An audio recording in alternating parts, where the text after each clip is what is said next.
Yeah. Until Grayson becomes in, he can use it. Oh, I ordered the book today at the person. Oh, you did? Yeah, so I'll get it, I'll send it to Lynn. Yeah, she can sign it. It's about her story fiction. So, I didn't, oh, nice. yeah. Oh, excuse me. High school together? or-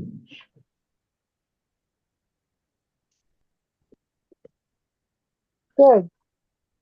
Okay, so the recording and live stream are going, so ready Okay, when you are. right, welcome to the May 7th, 2024 meeting of the Parks, Landmarks and Cultural Affairs Committee, the new old name, right? Richard. My name is Neil Barkley and I'm the chair of the committee. Tonight, we are joined by Community Coordinator Brian Lafferty.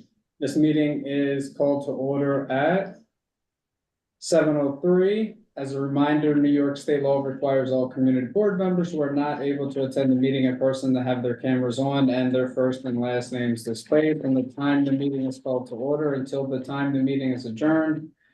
Members of the public who are attending virtually, you can raise any questions or comments that you may have through the Q&A feature of Zoom. Members of the public who are here in person, you can raise any questions that you have by raising your hand. If there is time following the committee's discussion, we will field questions from the public. And Letty Simon has volunteered to take the minutes tonight. Thank you very much, Letty. You're welcome. All right. We will now take attendance by roll call. Brian Lafferty will conduct the roll call. Thanks, Neil. Committee members, I'll call your name. When your name is called, please say present. I'll announce if there's quorum. Neil Barkley, Present. thank you. Marty Barrett, Present. thank you. Paige Judge. I don't see Paige yet, so I'll come back. Anton Mulder, Present. thank you. Reshma Patel, I don't see Reshma either. Go back.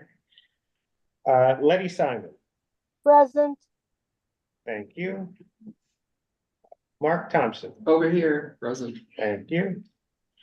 Sarah Whittington, Present. thank you. One more time, Paige Judge. Be here. Nope, not yet.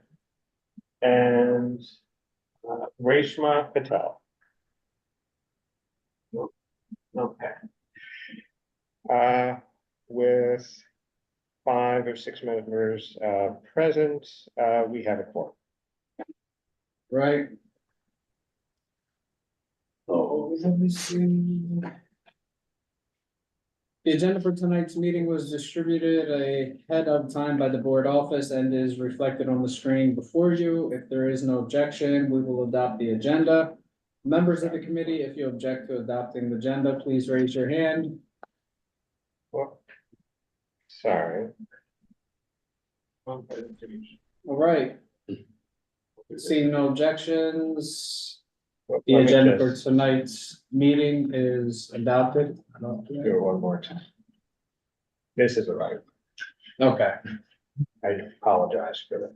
yeah, we all saw one line, but yes, thank you. Okay, the minutes from the March 5th, 2024 meeting were distributed ahead of time by the board office. If there is no objection, we will adopt the minutes as drafted. Members of the committee, if you object to adopting the minutes, please raise your hand. So, seeing no objections to the minutes from the March 5th, 2024 meeting, those minutes are adopted. They will soon be available on the CV6 website. Right, we will just set some ground rules. In order to conduct an efficient meeting, let's observe these ground rules. Number one, no one may speak until granted the floor. Number two, committee members who are here in person, if you have a question about committee business or wish to make a motion, please raise your hand and I will identify you as soon as identify you so you can speak. Number three, sorry, I'm like moving through this thing. Committee members unable to, this is quite a long meeting. Committee members unable to attend in person. If you have a question about committee business, you may raise your hand through Zoom. And I will identify you so you can speak. All committee members, this is number 4. All committee members, it is extremely important that only one person speak at a time so that members of the public watching at home can understand what is being said by each committee member. Number 5, the chat function for committee members present via Zoom should not be used for committee business or questions about agenda topics. All such remarks should be made on the record by raising your hand through Zoom. Chat should only be used to alert us to any technical difficulties you are having or to state in writing information like an email address that was already stated aloud on the record during the meeting. All right, that's it. We can get to tonight's agenda. And just for the record, I see Paige has joined us. Okay, so she's Mark present. Yes. Okay, all right, so so we have a new member and welcome, how are you?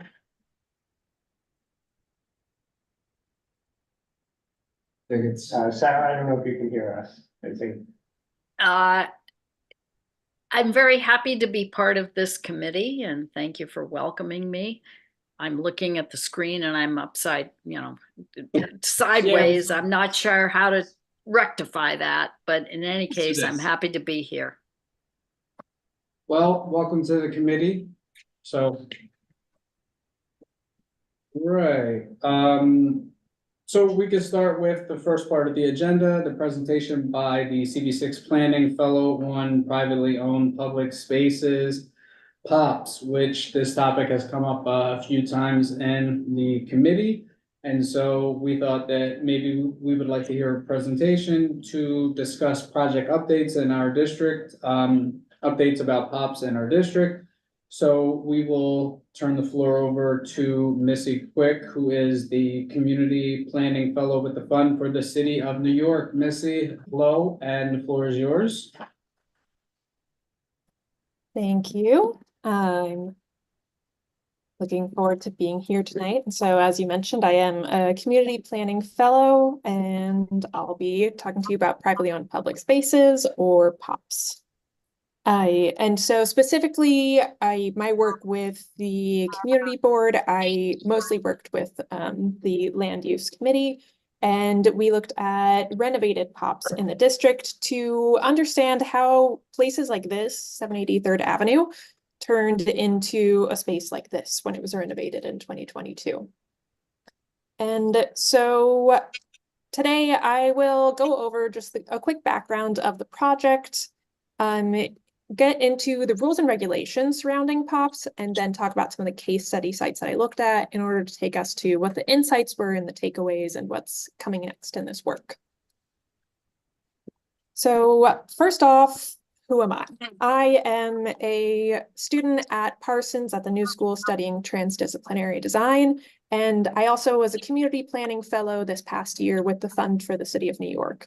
And they partner grad students with community boards to help them on projects that are important to the board, but they might not have the capacity to take on. And so with the Land Use Committee, I was helping them investigate recently renovated POPs, as I said, so that the board can explore how to improve POPs by getting other building owners to renovate. Because I know in the past, there's been a lot of focus on documenting violations at these sites, but I talked with the land use members, and we wanted to look at how can we advocate for them to be better and better built rather than just responding to issues and violations. And so I approached this through lots of different ways, including, different data analysis, being on site and observing, and talking with many experts and community members, including some people on this committee. And I really appreciate all the time and energy that they gave me to kind of help understand the way that POPs work in this district. And I'll just highlight here one of the main data sources that I used was the privately owned public spaces data set provided by the Department of City Planning. And so I'll start us off with the rules and regulations, which I found really helpful for grounding and understanding what this program is and what private owners are responsible for in the POP space. So the reason that we're even focusing on POPs is because there are 80 of them in the district, which is the second most out of any district in the city. So they really shape the public space in CD6, especially in a district that has such little public space for how many people are here. So privately owned public spaces, if you're not familiar with the program, it's managed by Department of City Planning, and private owners get additional floor area so that they can build taller than the zoning would typically allow in exchange for providing a public space as part of their building lot. And so then the private owners are responsible for the cost and maintenance of that public space. And in exchange for that, they get to charge more money and receive more revenue from the additional floor area and prime real estate. And so the program is meant to be a win-win so that the city doesn't have to pay for this public space, but we get more public space. But a lot of investigation in the past has shown that private owners really get the better end of the deal. And so this has become really clear when looking at the historical regulations around POPs. So this graph here just shows the construction completion dates of POPs in this district. And many POPs were built when fewer amenities were required by the program. So I've sectioned them out based on the different eras of regulations. And the thing that I just really want to highlight is that in 2000, kind of the most recent large update to the program, the rules that were created then were a lot more detailed and helped create much better spaces. But prior to 2007 is when most of the POPs were built in this district. So a lot of them were built when there were not that many amenities required. And that's why a lot of the spaces aren't very well designed at the moment. And the Department of City Planning recognized this issue. So in 2007, they also established this renovation rule, which is meant to help force or kind of push private owners to upgrade their sites. So buildings with the POPs built before 2007 must upgrade their site if they want to make any design changes to the building that will affect their POPs. So if their POPs is a plaza that's in front of the building, and they want to make a change to the lobby, and the lobby is going to kind of affect the entrance area where the plaza is, then they are forced to also renovate their POPs and bring it up to current day standards.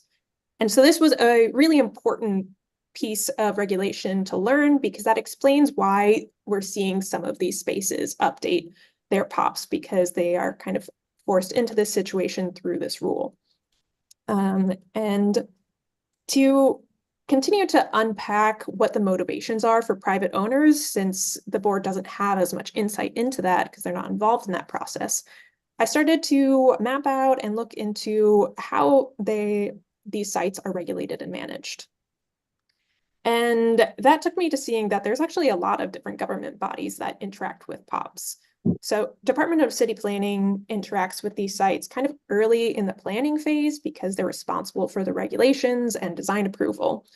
But then the Department of Building really focuses on review and enforcement of the sites. So if there's a violation, Department of Buildings is responsible for going to the site, assessing that violation, and issuing a fine for it.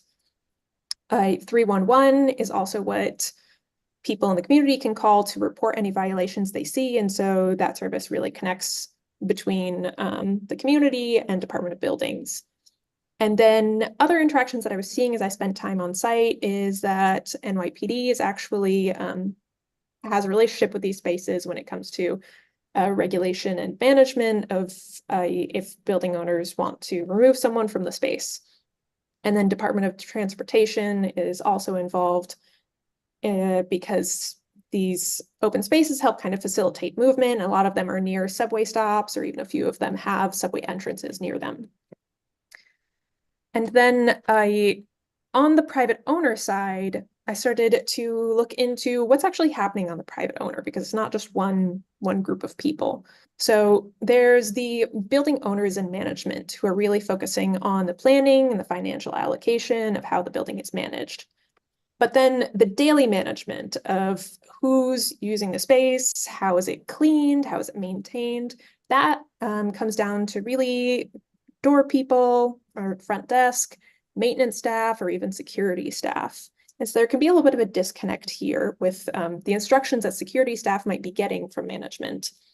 And security staff might not know that much about the details of what POPs are or what this space is, but perhaps their instructions are that, you know, we don't want people loitering in this space. And so that's how they're going to enforce use of that space. And so that's one area for kind of a disconnect to happen of how people use this space and the way that the spaces are meant to be used.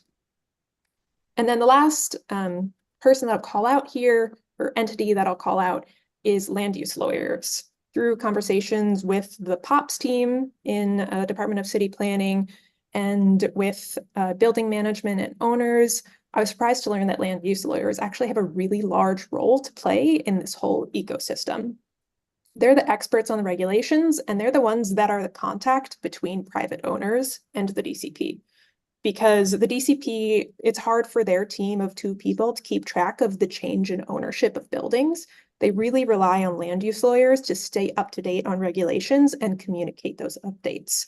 So that's also an area for possible disconnects to happen if that information isn't accurately being relayed or updated. And before getting into the case studies, I just wanted to mention the Department of City Planning's current standards for what a successful POPs looks like and how they think of the program now in this current era since 2007.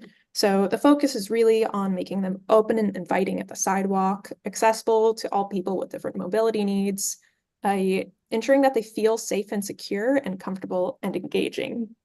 And this current standard is really different from when the program started in 1961. So when the program started, it was just about creating open air and open space. And it wasn't focused on how people use the space and spent time there. Because there were a lot of skyscrapers going up at the time, they just wanted to make sure that there was kind of still like sunlight coming in and there was some public space. And so that shift in philosophy about the program has also changed the way that private owners kind of view what they're being asked for, because in the beginning of the program, when a lot of these places were built pre-2007, there just wasn't that much expected of private owners. And now there is a lot more expected of them and asked of POPs. And so I'll go through these case studies quickly, but I spent time looking in depth at 2 sites to get a sense of why these sites were renovated and what was happening. I'm not going to go into the details of selection criteria here, but I'll call it that one of them is a commercial building and one of them is a residential building.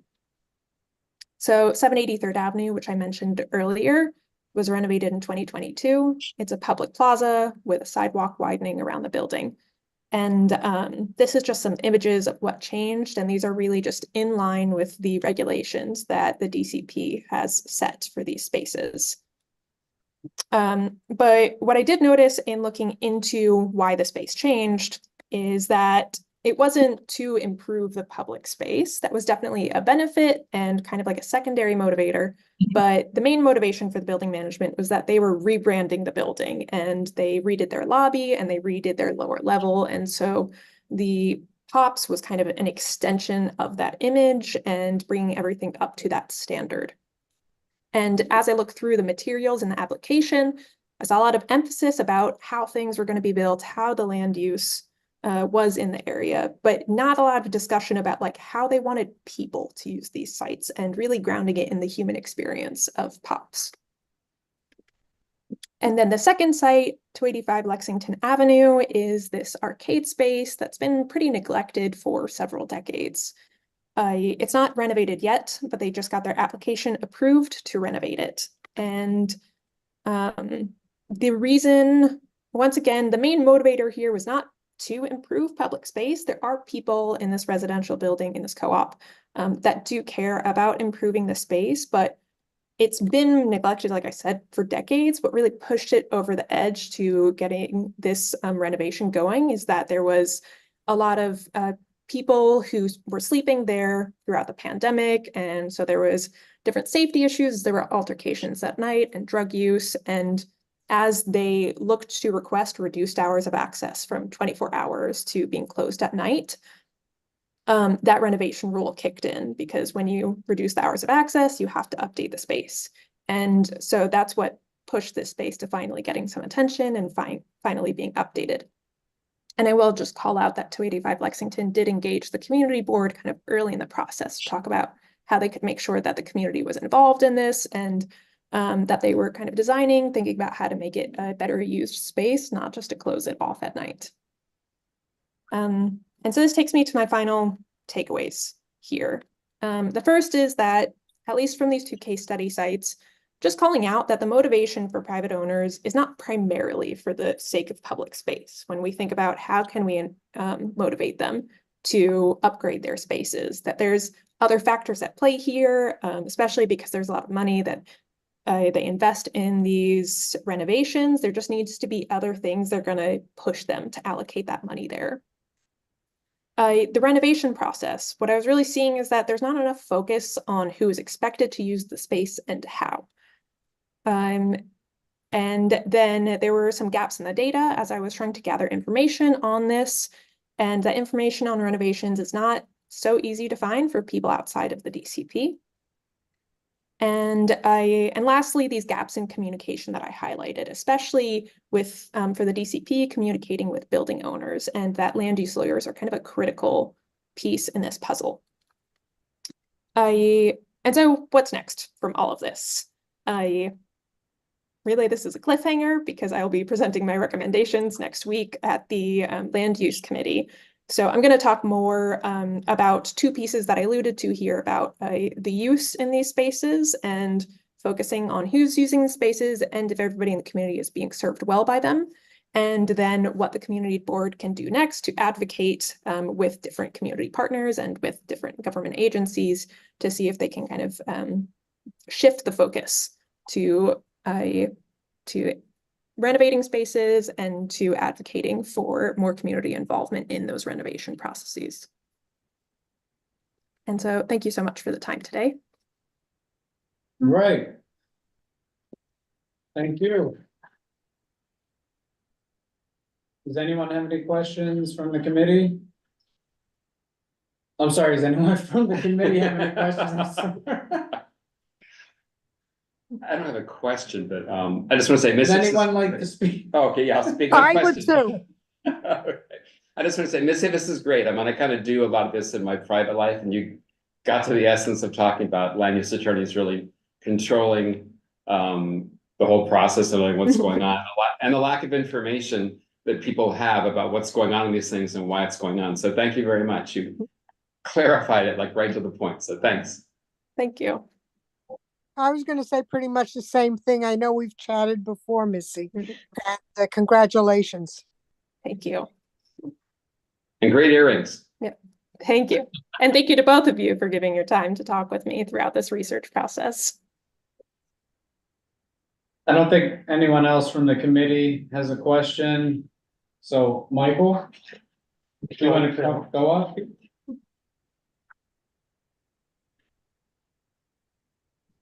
Hi, I want to know what kind of amenities are being added to 285 Lexington Avenue.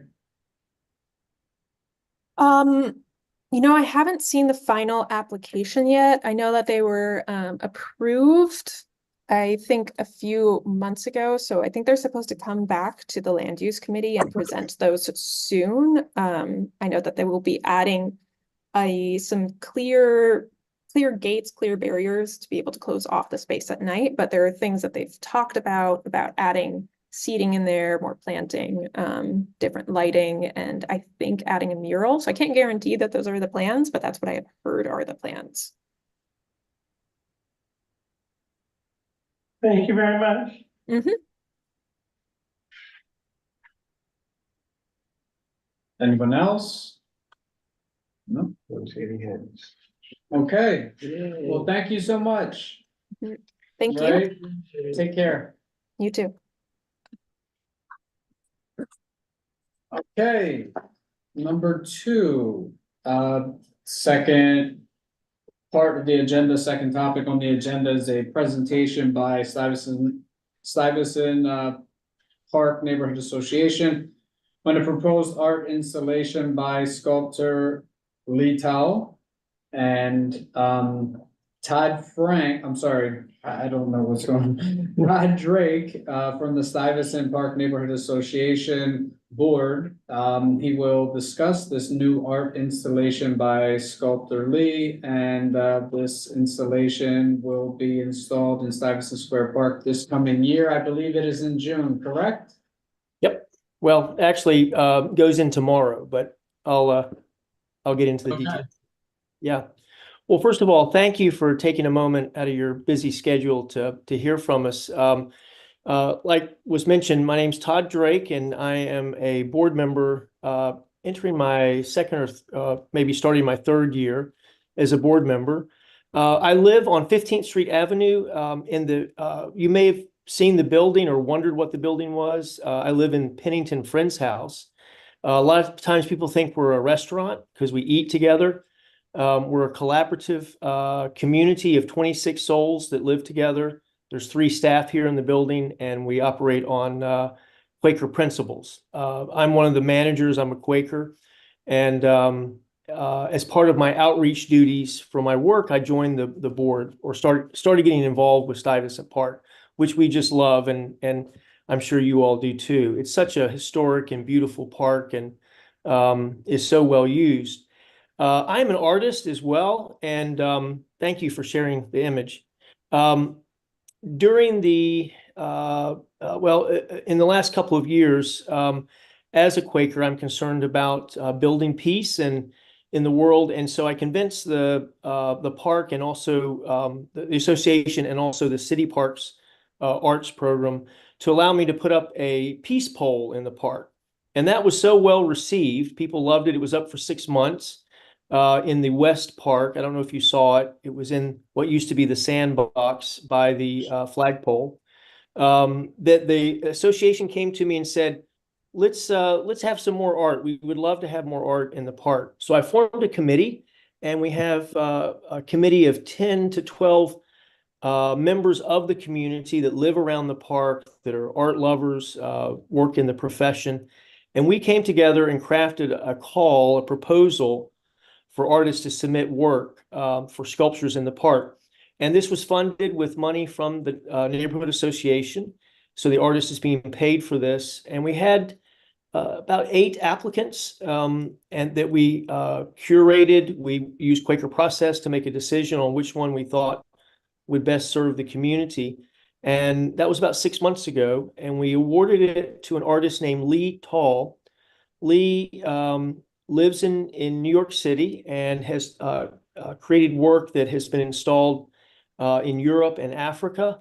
During the pandemic, he received funding to document the wildflowers of Central Park. And he spent many an hour out in Central Park painting and drawing the flowers that are native to our community. And so as an outgrowth of that project, he proposed creating these highly reflective aluminum silhouettes of indigenous plants. These are plants that were here before us and are still here. And I don't know if you're aware, but many parks in the city are going towards more indigenous plantings. And this is for a couple of reasons. One, they do really well in this environment. And 2, they also foster the insect life and the small animal life that's necessary for a healthy ecosystem, because they're supposed to be here, and the insects and the plants have developed over eons, to live in unity with them. So Stuyvesant Park Neighborhood Association is going towards the same habit, which is the new habit, which is to plant more indigenous plants. And to raise awareness of this, we selected Lee's work. Lee has created 5 sculptures. They're about 6 feet tall, and they'll be anchored in the ground using concrete, and working with Elizabeth Marcella with the New York Parks Arts and Monuments Department. He has created safe and lasting design that'll stay up for a year. 3 will go into the west park. That's the side where we have all of our performances, and the flag area and the fountain. Now, his will be located in the corners of the park, 2 in the corners, and then 1 in the center. And then on the east side of the park, where there's the dog park, he's putting 2. 1 sort of near the dog park, and then 1 on the other side over towards the hospitals. And these will be integrated, as you see in this mock-up, into the flowers and the plants, and will be kind of an interesting like discovery for people to make. Now, the city is also designing signage that will educate people on the plant, why it's indigenous, why it's important, and why it's, what this sculpture is and who's it by. And so those signs will go up. I haven't seen them yet, but Elizabeth does a really good job on those because I worked with her on the Peace Pole signage. And anyway, we just wanted to tell you about it, and I apologize for coming late. I'm kind of a newbie to Manhattan Island. I don't know if you can tell, but I'm originally from North Carolina and first settled in Brooklyn, and then started this job 5 years ago, but was of course preoccupied like everybody with the COVID pandemic for the first like 2 or 3 years of that time. So anyway, very interested in the work you're doing and wanted to share this with you and answer any questions you might have. I see a hand up. Yes, I see Marty has the hand raised. Marty? Yeah, who's going to take care of the maintenance? So quite often things get graffiti or yeah, I'm well aware of that. I'm well aware of that. I kept the eye on the Peace Pole for 6 months, picking up trash and that kind of thing. Luckily, nothing happened to that sculpture.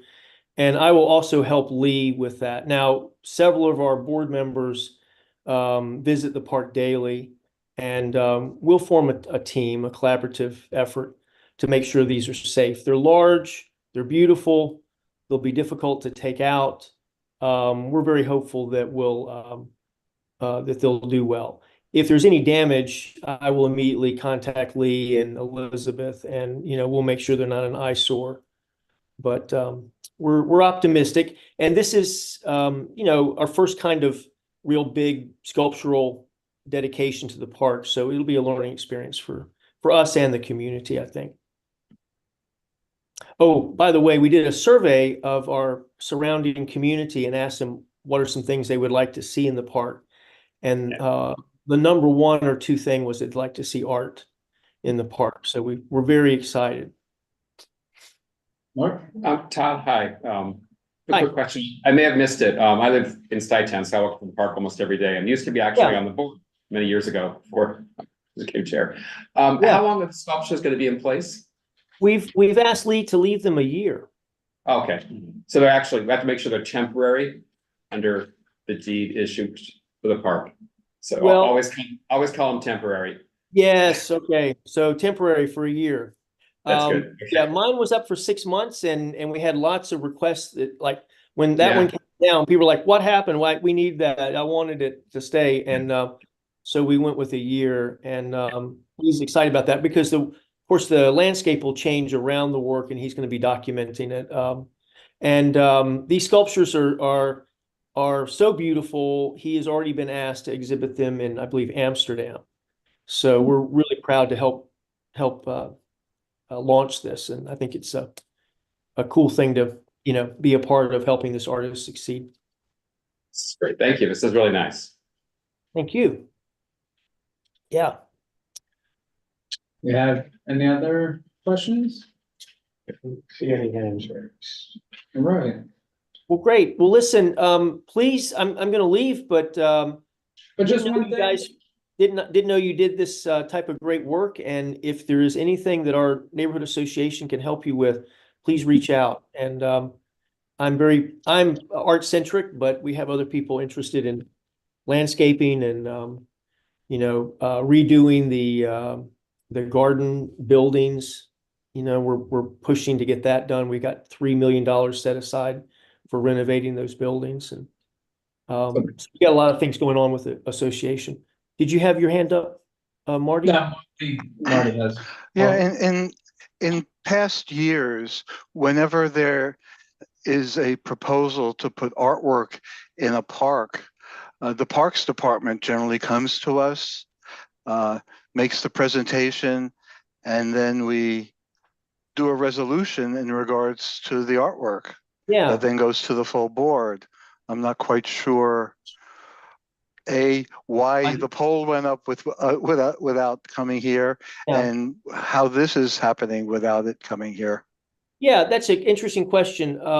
Elizabeth had told me that she did do that work, but I know that they took away one of her, well, one of two people they got rid of, and she's down to just her. And it could be that she's overwhelmed and not able to do that any longer. But yeah, when I thought you were just a community board, and when I saw your proper name, I was like, oh wow, you guys are really important for this process. And I apologize. I hope you find this work acceptable. I mean, we were very careful to pick something we thought the community would love.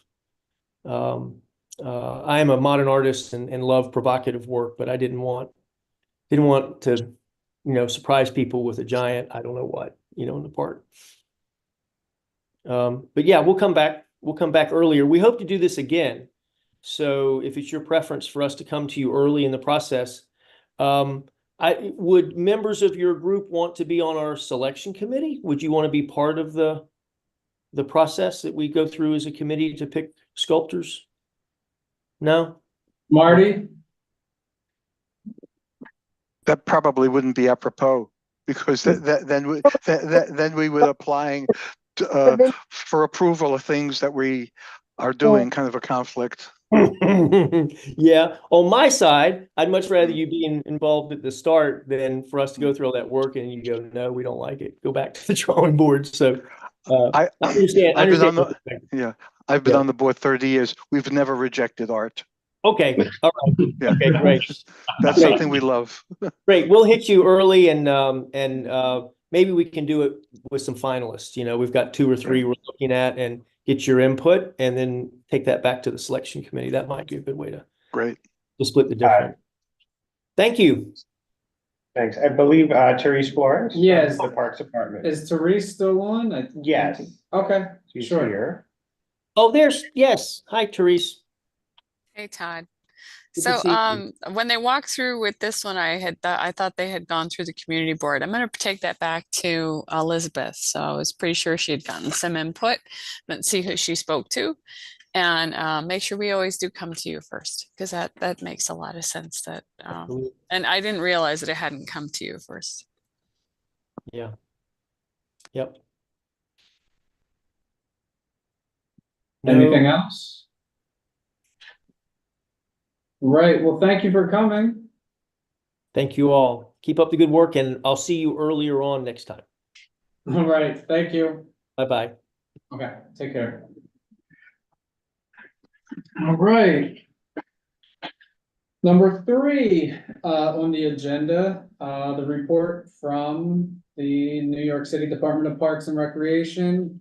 How are you, Sheena? Sheena, you're going to do the report, right? Hello, can everybody hear me? Yes. Always. Oh, great. Hope everybody's having a good evening. So, Sheena, I have a question, just quickly. Sure.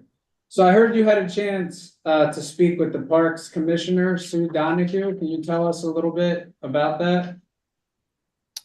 Well, I think I had maybe 2 chances of meeting with her.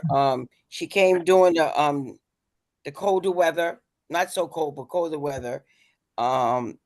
And she came to visit St. Martin's Park and spoke with the members. She spoke to my staff. And that was great. I listened. I didn't speak, I just listened. And she interacted with them. She wanted to know how they work, and she watched them work. And she gave them nothing but praises and grace, and she thanked everyone for coming to work, in the inclement weather, and she was very appreciative. She did it she did it throughout the borough. No, But I she was did visit us. No, I was talking about, so Sheena's team and Therese Flores's team, Oh. they are officially, So- yeah, that's what I was talking about. Oh, okay. Well, she did come twice. So the second one was District 6 received the a big award, a huge award last Friday. We won the best district, the best small district of the borough of Manhattan for having the cleanest district, and along with inspections and passing all our inspections through our parks O&P division. So we won. Our whole district won. We beat out the other 4 boroughs, and we were number 1. So I'm gonna send you the stuff. I'm getting it together because I'm waiting for them to send me the pictures, and then I'm going to send you the ceremony soon as they send it to me because I requested it, and then I'll send it to you along with some other pictures I took independently. All right. Okay, so I'll send that. But yes, we did win, and it was a nice dedication to us, and I will send you our acceptance speech along with the speech that our Parks Commissioner, Deputy Commissioner, Commissioner Folk read at before we as we were on the stage. And I'll send you that as well. I'm just waiting for them to send me the rest of them pictures and photos so I can send it all to you at one time. Well, we did a great job, and we hope to strive to win next year. For this year, for 2024. Yeah, it's nice that your team was recognized because we often say we have the best parks team, we have the best The cool parks kids. team in our yeah, and now we do. We officially, we knew it, but now it's official.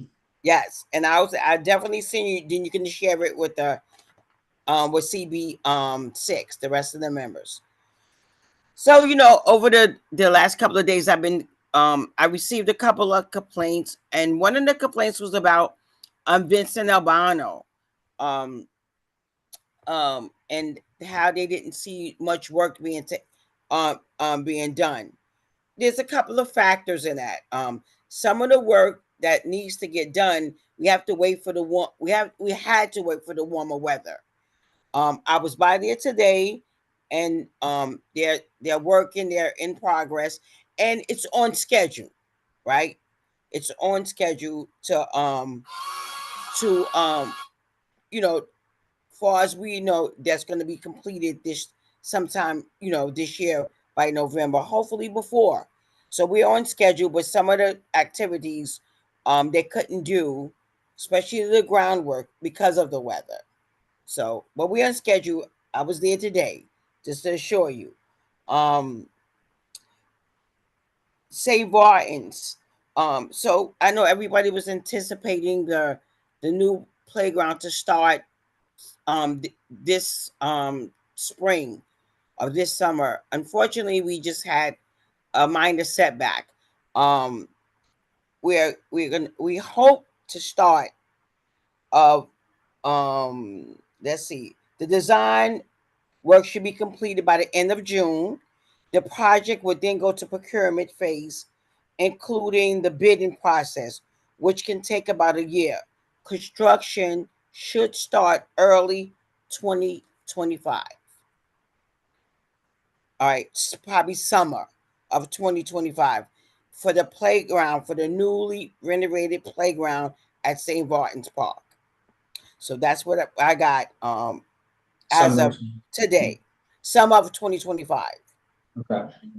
All right. For DAG, Hammersville Plaza. I know we were getting a lot of calls about, the oversaturated construction that's there. So we're working on getting it scaled back so we can open up more of the space back to the public. And hopefully the project for our renovation will begin in June. And hopefully 1 year from then, we'll be able to open the space back up to the public, and probably begin starting phase 2 within probably like a year or two later for phase 2. But phase 1, we're gonna hopefully start in June of this year. And that's about it. Anyone have any questions? I have a question. There was someone from the community who reached out. A question about the I think it's the water fixture that's in Bellevue Park. Yeah, there's nothing wrong with it. We're gonna try to cut the water on. They're gonna try to do it by the end of the week. They're gonna try. We we have a lot of parks to cut on with limited amount of plumbers to do the cut, to turn everything on for the borough of Manhattan. I reached out to them today and they just haven't gotten to the location. And to their understanding, there's nothing wrong. There was nothing wrong when they closed it, in the fall. So I don't anticipate anything that's wrong when they start, but we don't know until they go to turn it on. So if it does, I'll send you an email if we have any problems. But I spoke with them this morning once I got the complaint, and I spoke with them and they said they haven't been there yet to turn it on because they're doing other turn-ons, and they have very little plumbers working for the borough. Marty? What's the progress in Gordon's Playground? It's still in schedule. It's in this beginning stages. So the process for that is probably another 2 to 3 years out. Oh. But they're working fast. I gotta tell you, this project at Augusta St. Gordon's is working pretty fast. They came in and did a lot of scoping and analyzing and getting things together. So it's gonna move pretty fast. All right. And I tell you, I've been in parks a very long time, and this is the first park I seen them move so fast on getting it done. Maybe because we're 40 years out from renovating it. But soon as I get another update, probably by our next board meeting, I probably should have a little more information on, when it's going to take place. What I can tell you is this: the basketball court area, because the school is doing some work inside the building, that part of the construction, which is really not a part of this construction, but we were able to secure some funds for them to be able to renovate the basketball court once the school is finished with their renovation. Right. Wow. So we were able to get something out of it. And I am going to stay on top of them to make sure that gets done once, because they're using that space as a staging in order to make the necessary repairs for the building. Is that funding coming from parks or DOE or? I'm going to take a hot guess and say I'm almost sure it's going to come from DOE, not parks, Right. because they're utilizing the space, for their purpose, in order for them to be able to make the repairs inside the school that's needed. Okay. Yeah, that will be great. When we finish with this park, it's going to be amazing. Yeah, it's a great location, and we are excited to see the renovation. Any other questions? No, I was excited to hear that we got the best district park. Oh, yeah. Yeah, we worked hard. It was really nice. It was a great honor, and the staff was happy, and our borough commissioner was happy. As you know, we have a new borough commissioner. Trish, I'm sure she's gonna come visit this board, and I'll actually send her invite to see when she is able to come to CB6 to formally introduce herself to all of the members. Yeah, and Trish has come to one of our holiday parties too. I think a lot of us know her. So Yeah, because of her former role. Yeah, she's very involved. Yeah. She's very involved. Yeah. She's great. Right, I think that's it. So, Okay, Therese, Sheena, you can go home. Okay, y'all have a Hang nice around. evening. Hang around if you want. You can hang around. but- Have a nice evening. Thank All you. right. Bye. Bye. Okay, let's see. Okay, that will bring us to the fourth item on our agenda. Discussion of a resolution opposing Community Education Council District 2's Resolution 248 relating to trans girls' participation in school sports. I think everyone on the committee had a chance to look at the resolution that was passed by the CEC. So I think we understand that, and you know, we would like to have a vote this evening with the intention of moving this from the Parks Committee, then to moving it from Parks Committee to the full board committee, which is tomorrow, and then we can have a full discussion about it then. So I don't know if anyone agrees with that Agree, yeah. We, motion. do a motion, Yeah, I mean, I mentioned this to you in text. I do think that one of the things that the CEC resolution asked for is to have more discussion. You know, like get more information from doctors, et cetera. And I think that perhaps we, I don't know if it's us, it's the health committee, education committee, should have a forum perhaps, because there's a negative impact because of bullying or people not, you know, being harassed because they're trans. And I don't think that, I mean, we need to bring that to the forefront too, because right now, based on their thing, they're like, oh, well, we don't know about this, no doctors have talked about this. And I think that having multiple different people on a panel talking about it could be helpful and educational to the community. we actually. The asked health about- committee isn't meeting again until September. Yeah, I Okay. mean, after the whole thing though, we could ask for the borough president. I think the borough president was talking about something. We could ask him if he wants to do a forum. Yeah, maybe because the CC is also larger than just our Yeah, district, right. right? There are Yes. schools all over, Yes. and that's not, it's multiple community boards and. Yes. Yep. So. This is Anyone else? it's incredible that they did this. I mean, Yeah.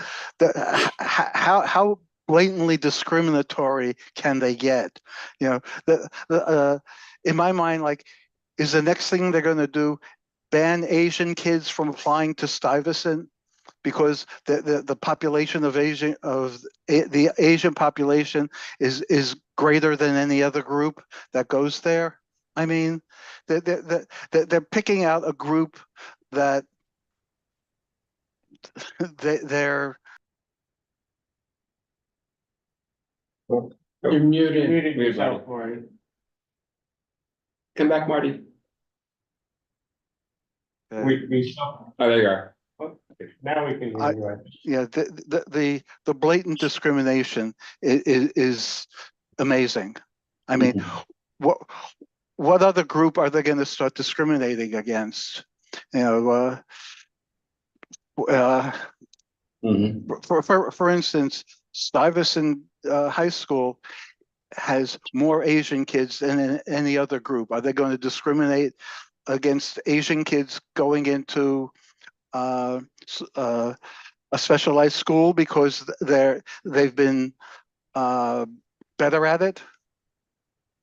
I mean, what's their premise in wanting to do this? It's just phenomenal.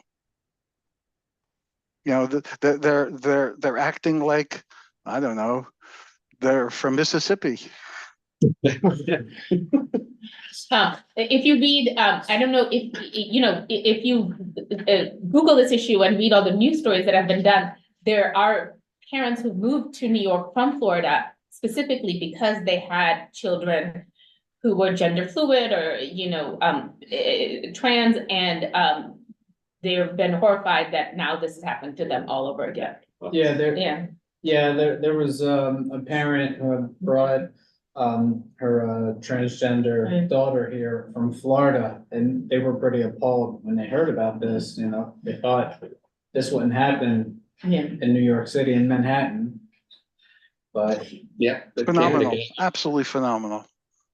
I think just, this is like, we need to, I mean, even if this is just a recommendation or advisory, I think we need to make a stand on this. Yeah, but there are a lot of people, is just, again, reading and talking to people, there are a lot of people who do think that's unfair to female athletes. And this is what they cite in this CEC resolution, that it's going to hurt young women in sports. And so that's why I think it is good to educate as opposed to, because I mean, if you look at the people who propose this and you see their background, they actually are being discriminatory. Yeah. But the way this is worded makes it seem like we are trying to protect Title IX. Yeah, it's a common tactic all across the country. Yeah. Where I grew up, it's happening, I mean, Yeah. intensely.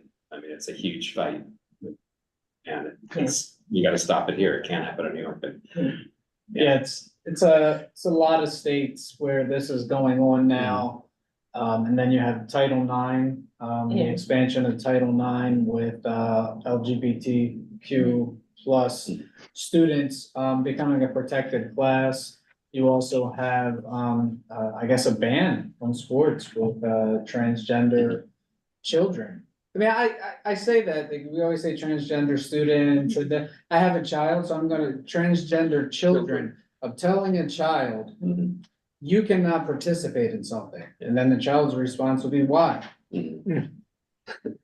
what's the point? Because I said so. Yeah. Yeah. Yeah, It's so the it's, 1930s all over again. Yeah. Well, Yeah. don't you think that, if we had young women as our daughters and they're competing against, women who were formerly men, there's not a difference there? I think there's a difference there. So, it's all great to be, inclusive, but I think there should be an added category with regard to the transgender change. And I'm not opposed to the transgender change, but I have two daughters. And if they're going to compete with somebody who used to be a man, let's talk about that. So I think we need to figure that one out.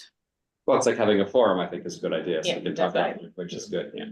Yeah. But the No. goal of this is to do something else, actually. It's the first step towards slippery slope.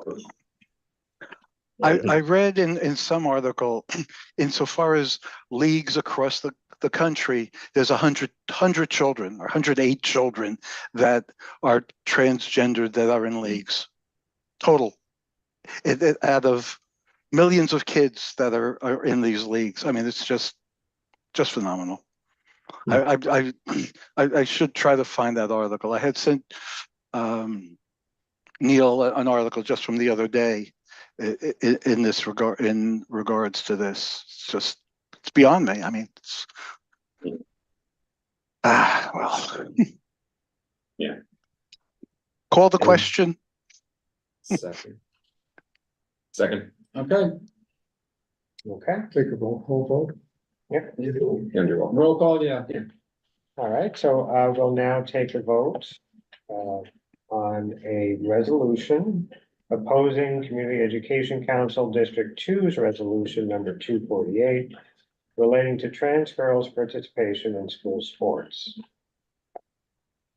When your name is called, please answer in favor, opposed, abstained, or not entitled.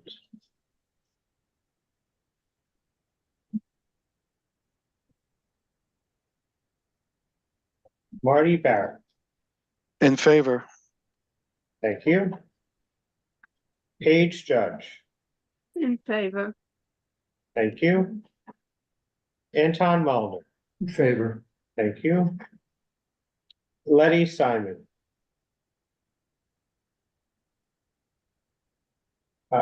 Letty, you're muted. Can you hear me now? In favor? Thank you, Letty. My pleasure. Mark Thompson, In favor. thank you. Reshma Patel, In favor. thank you.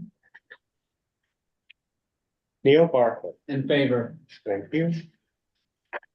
Sarah Whittington, In favor.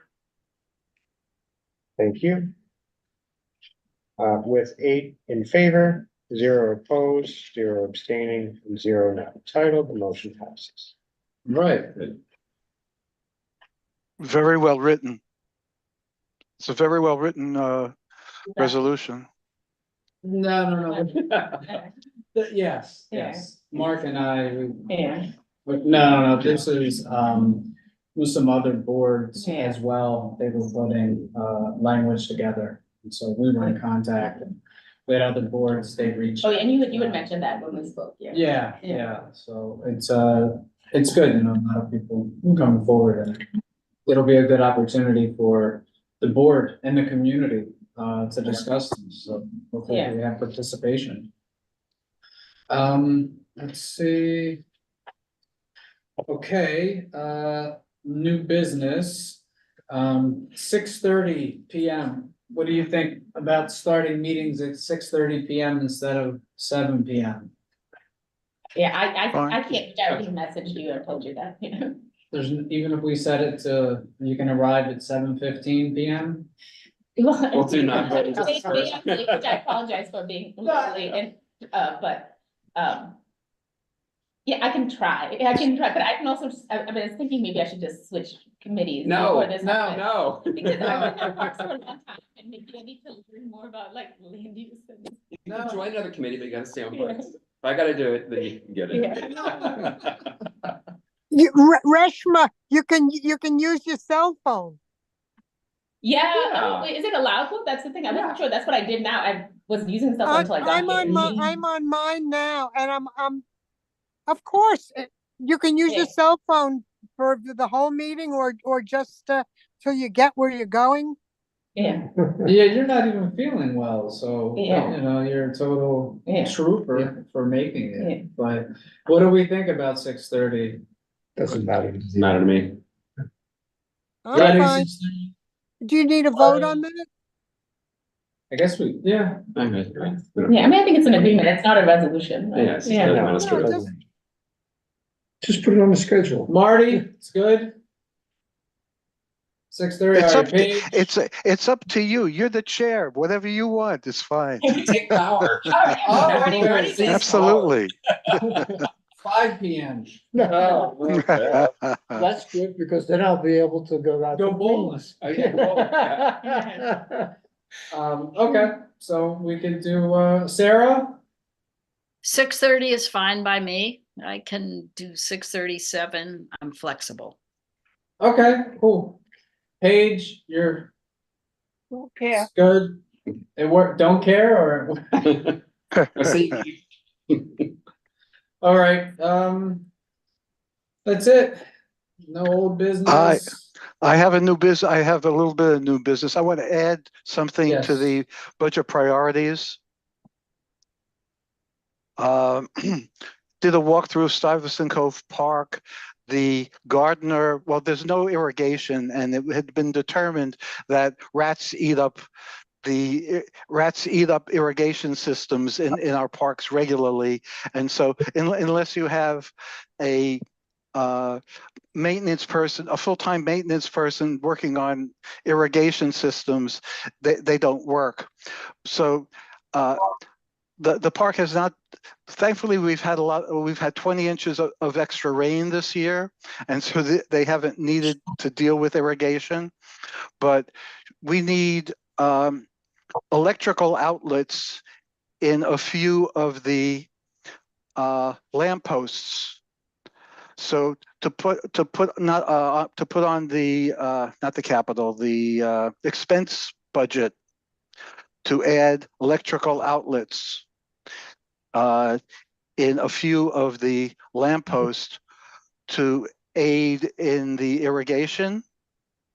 And it would also aid in Stuyvesant Cove Park Association being able to put on our concerts. So we can plug in a sound system so to actually have it. We may not be able to have a concert concert this year. Marty, one of the things that I learned recently, and you know more than I do, but you could tell me, is that the electricity in the parks is, the responsibility of DOT in the lampposts? Yeah, What I was told. Are you aware of that? yeah, well, putting something on the budget priorities is, it goes to everybody, you Okay, know, I you just, know, and hopefully Keith Powell will just say, well, this would cost $20,000, and it probably wouldn't be that much more than that. That's why I say on the expense budget, not the capital budget. Marty, is there a way to find out what it would cost? Does Parks know, or DOT, or? I don't know how, you know, they'd have to have a bid. There'd have to be a bid. Just threw Brian under the bus. Oh, Therese. Yeah, Therese. good, yeah. She Maybe has have to her be a hand. bid for a small amount, right? Under 50, you don't have to do. Shouldn't be 50. Yeah, Well, Right, we've had yeah. we've had a number of different ranging yeah. estimates whenever I get an estimate for a park to go over. And I would suggest not putting the electric in the pole, putting it in somewhere the rats can't get to, because they do eat the wiring as well. And you got to make the box for all of the controllers and the solenoids and stuff rat proof. Oh, And you really got to treat with this rodent system where you gas them like once a week just to keep them out of the park. So it's almost like it's a very heavy lift for all of us lately. We've been doing a lot to keep our irrigation systems going by keeping the rats down and containing our trash better. So it's a bigger system. Above ground is better because then you don't need a plumber. You can fix it above ground. There's cheaper wires now that are more rodent resistant, and you know, we tested a couple of them at Father Fagan Park, which is over in District 2. And it's working great because we keep the rats down. They're not out there chewing on the net of him hoses that we have. So it just depends on who you get it from. And there's a lot of different vendors and the price ranges are huge. So yeah, just keep that I'm in not mind saying when an you're looking irrigation, for it. I'm not suggesting an irrigation system. Oh, okay. Because, yeah, no, just, you know, a place where she could plug in her pump and where she, you know, she has a thing of water and she doesn't have to use Well, a that watering can. battery operated timers are what we use on the Esplanade, and those are Yeah. very cost effective. So if she wants to try and use the battery operated timers, that would be really great. Well, still would like outlets. Also for again, to be able to plug in a sound system so we can have our summer concerts, which unfortunately with the Solar One building not in existence, and we don't know what it'll be like when it's finally built next June, they say. Having a couple of outlets right in the lamppost, you know, which it's just a box to just stick in and connect to the couple of wires that's in there. So, thank you. But you know, an irrigation system could be $1 million. Therese, is there a way for you to find out what the most cost-effective and truly effective thing would be to fix this? So Well, Marty can we have rechargeable speakers nowadays. We have power packs that are actually batteries that you can carry to a site and plug into. And that's how we've been adapting, because a lot of the poles, when you tap into them, it can wear out the electric and you're always overloading the socket. So, and they don't carry that much electricity. So we've been using battery packs more often because they're quieter, or gas generators, which are more efficient. If you can store it somewhere, you guys have That's some place true. to store it. They have sometimes companies that you can rent all that stuff from. So depends on how you want to do it. Yeah. Okay. Marty, why don't you and I talk offline? Sure. Okay. So just, Therese, one last question, because I know someone on the public, an attendee, he had asked about this.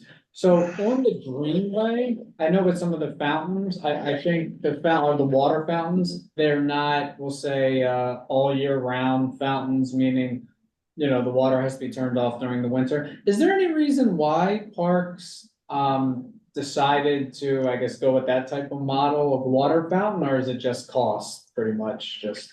Well, all of our pipes would freeze if we don't winterize them. So, especially at the waterfront. So we winterize them November 2nd. We try to get them back on by May or June, depending on how quick we can do it. But everything depends on a plumber, and we've had very few, and we've had a cap on hiring, and it's harder to find plumbers nowadays. So we are suffering from that in so many different realms, whether it's pools or dealing with our irrigation systems or keeping things on or turning them on. So it's slowing us down with the water features too, like fountains. So got a lot of challenges this year. The Greenway is so wonderful. Absolutely wonderful. Great addition. Yep. Okay, I think, last thing with, I guess the chair's report, so May 18th. It's my park day, so, you know, we got a lot of different events. Glick Park. Yeah, Glick, Sutton. Sutton Place Park, Stuyvesant Square, St. Martin, Dagenham, so up and down the district. And, I think that's it, yes. So, Jason, Fromowitz, TV6 member, actually, has a question. He says Prospect Park has year-round water fountains that stay on over the winter. How is that possible? That's really awesome. If they're attached to a building, we have these special type of water fountains that they have like a delay when you push the button. You have to wait a while, and then it comes from the heated source inside the building out to the water pipes, so that they're not always full of water and possibly would freeze and break. So those are the year-round ones that are on the building. If he knows of other ones that aren't on the building, please let me go investigate those. I'd love to have them in other parts. So. Okay. Right. Yeah, I don't think so, because I was on the Greenway and the water wasn't working, and I was like, oh, wonder why. So I thought it was just the Greenway, but it was in Prospect Park in the Botanical Gardens, and there they still weren't on also. They weren't either? Yeah. Okay. Yeah, I mean, this is about 2 or 3 weeks ago. Okay. Yeah, I mean, it's obviously now much warmer than it was. Right. Is that it? Anyone else? I don't think we need a motion to adjourn, right? Okay, Correct.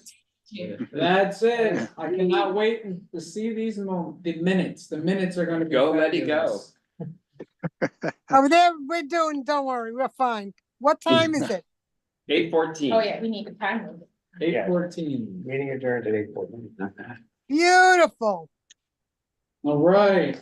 Have a good night. See you tomorrow. Bye. Thanks, Elaine. Good night, everybody. Good night. Good meeting. Full board tomorrow. Tomorrow, I know. Yeah, we'll go. Let's get it up early, right? Come on.